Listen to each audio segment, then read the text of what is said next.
Penumpang berhamburan loncat ke laut saat KM Barcelona kebakaran. Tolong kami tolong.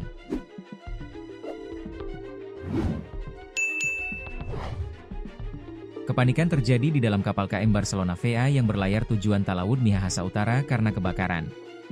Para penumpang lantas berhamburan loncat ke laut untuk menyelamatkan diri dari kebakaran kapal KM Barcelona VA. Insiden kebakaran kapal KM Barcelona VA terjadi pada Minggu, 20 Juli 2025, di perairan Pulau Talise, Kecamatan Likupang Barat, Kabupaten Minahasa Utara, Sulawesi Utara. Mereka memakai life jacket sebelum melompat ke laut untuk menyelamatkan diri. Upaya para penumpang menyelamatkan diri dari kebakaran kapal sempat rekam video hingga viral di media sosial, medsos.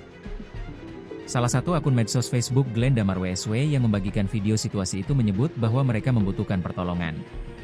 "Tolong kami tolong," teriak penumpang dalam video.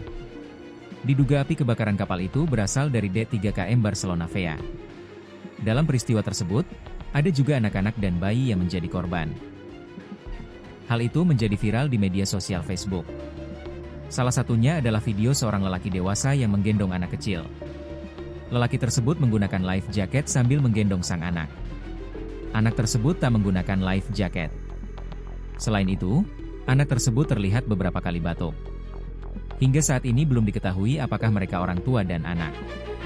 Seorang bayi viral di media sosial lantaran selamat dalam kecelakaan KM Barcelona VA.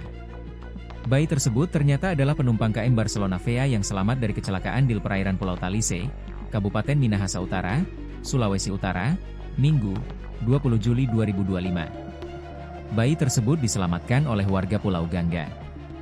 Dalam video viral yang dibagikan akun Facebook bernama Kristi, bayi tersebut diselimuti menggunakan handuk agar hangat.